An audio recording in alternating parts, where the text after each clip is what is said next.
जय हिंद दोस्तों, स्वागत है आपका अपने इस ऑनलाइन प्लेटफॉर्म एग्ज़ाम हब पे। आइए हम लोग कुछ महत्वपूर्ण विषयों पे चर्चा करेंगे। जैसे एस्टेट का जो रिजल्ट आया है या सीटेट का जो रिजल्ट आया है अभी हाल ही में, इसके बारे में चर्चा करेंगे। और जो पॉजिटिव रिजल्ट आया है आप लोगों का, उसके बाद आगे क्या रणनीति होनी चाहिए उस पे भी हम लोग चर्चा करेंगे। बात करेंगे टीआरई 3 की कि टीआरई 3 की आंसर की जो है वो कब तक आएगी, रिजल्ट फाइनली कब तक आएगा, और टीआरई 4 के बारे में भी जो संभावनाएं आपके दिमाग में चल रही हैं उसके बारे में भी एक एक करके हम लोग चर्चा करेंगे। तो जो एस्टेट का जो रिजल्ट आया है भैया, उसमें दो महत्वपूर्ण बातें हैं। पहली बात ये कि जो हार्ड कॉपी है वो आपके पास होनी चाहिए एस्टेट की, अभी से निकाल के रख लीजिए। कुछ समय बाद आपको वाटर मार्क लगा हुआ जो सर्टिफिकेट है वो जारी किया जाएगा। महत्वपूर्ण वही वाटर मार्क वाला जो सर्टिफिकेट होता है वही होता है। आपको डीबी के लिए जब जाना होगा तो वही आपको दिखाना पड़ेगा। हो सकता है 2-4-10 दिन में वो अपलोड किया जाए या थोड़ा डिले हो सकता है, लेकिन जो वाटर मार्क वाला होगा फाइनली सर्टिफिकेट वही मान्य होता है।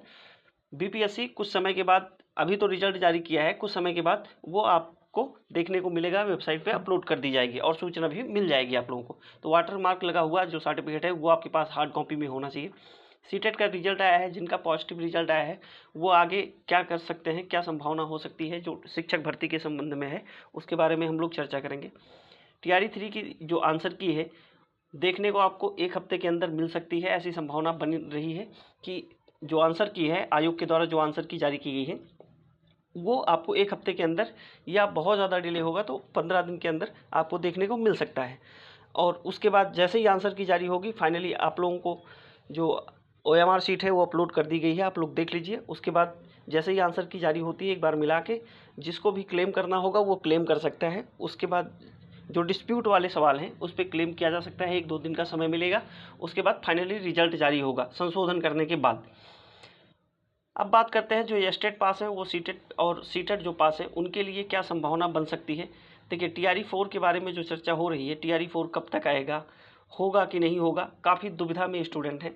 तो बिल्कुल दुविधा नहीं होनी चाहिए, ये क्लियर कट है कि टीआरई 3 का जैसे ही रिजल्ट जारी होगा आपको नोटिफिकेशन देखने को मिलेगा। अगर टीआरई 4 नहीं लाना होता तो शायद ये एस्टेट ना कराते और एस्टेट कराने के बाद रिजल्ट इतनी जल्दी जारी ना करते।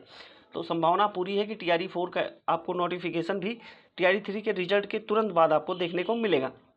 टीआरई 3 में कुछ लोगों की संभावना ये बन रही है कि जब कोर्ट में मैटर चल रहा है, खैर सुप्रीम कोर्ट ने भी ये बात कही है कि जो पटना हाई कोर्ट ने जो निर्णय दिया है वही अभी वैलिड होगा, वही मान्य होगा। बाकी आगे जो होगा वो हम सुनवाई करेंगे अभी 1-2 महीने डिले करके। खैर टीआरई 4 के जो स्टूडेंट हैं, टीआरई 4 जिनको देना है, जो इंटरेस्टेड है, उनके लिए विशेष बात यह है भैया कि नोटिफिकेशन जब आएगा उसके बाद अगर आप सोच रहे हैं तैयारी करने के लिए तो समय नहीं मिलेगा आपको। अगर आपको टीआरई 4 देना है तो अभी से लग जाइए, क्योंकि बहुत कम समय मिलेगा। जैसे ही नोटिफिकेशन आएगा उसके बाद बहुत कम समय मिलेगा आपको पढ़ने का, और लंबा सिलेबस है, सिलेबस छोटा नहीं है, लंबा सिलेबस है, तो उसको कवर करने में भी काफ़ी समय लगेगा। और अगर आपको 6 से 8 देना है, 9-10 देना है और 11-12, अगर इन तीनों में आप अपीयर होना चाहते हैं तो एक ये संभावना बनती है कि जो पीजीटी वाला है पेपर वो अपेक्षाकृत टीजीटी और 6 से 8 वाले से आसान, कह सकते हैं कि आसान होता है। वो इसलिए क्योंकि पीजीटी में संभावना ज़्यादा होती है, पास होने की जो संभावना है वो काफ़ी ज़्यादा होती है। क्यों? क्योंकि नंबर ऑफ़ स्टूडेंट वहाँ पे कम होते हैं, सबके पास पीजीटी की डिग्री नहीं है।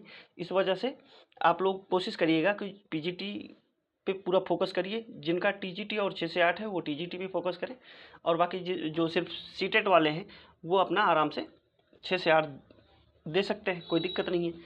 तो ये एक छोटी सी इन्फॉर्मेशन थी।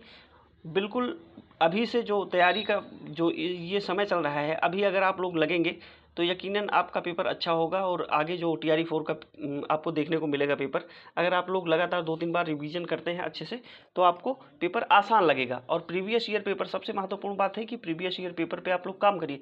बिना प्रीवियस ईयर पेपर देखे आपको ये आइडिया भी नहीं लगेगा कि सवाल कहाँ से बन रहे हैं। टीआरई 1 और टीआरई 2 के जो पेपर रहे हैं और टीआरई 3 के पेपर में काफ़ी वेरिएशन देखने को मिलेगा आपको। आपने देखा होगा टीआरई 1 का पेपर रहा, उसका लेवल काफ़ी ऊंचा रहा है, खासकर जो साइंस वाला सेगमेंट है। टीआरई 1 का पेपर जो हुआ है वो काफ़ी टफ रहा है। टीआरई 2 अपेक्षाकृत उससे थोड़ा सा आसान रहा है, लेकिन टीआरई 3 जो है वो ठीक ठाक पेपर रहा है, बहुत टफ नहीं पूछा गया इस बार। तो ये जो क्रम है उसको भी ध्यान में रखते हुए आप लोग तैयारी करिए। इतनी सी बात थी। चलिए आगे हम लोग चर्चा करेंगे फिर किसी वीडियो में किसी पेपर के बारे में कि पेपर एनालिसिस कैसे किया जा सकता है या फिर जो प्रीवियस ईयर पेपर है उस पर काम कैसे करना है, आगे हम लोग चर्चा करेंगे। अगर आप लोग भैया चैनल पे नए हैं तो चैनल को प्लीज़ सपोर्ट करिएगा, लाइक शेयर सब्सक्राइब करिएगा। आज इतना ही रखेंगे, मिलेंगे अगले वीडियो में, तब तक के लिए जय हिंद।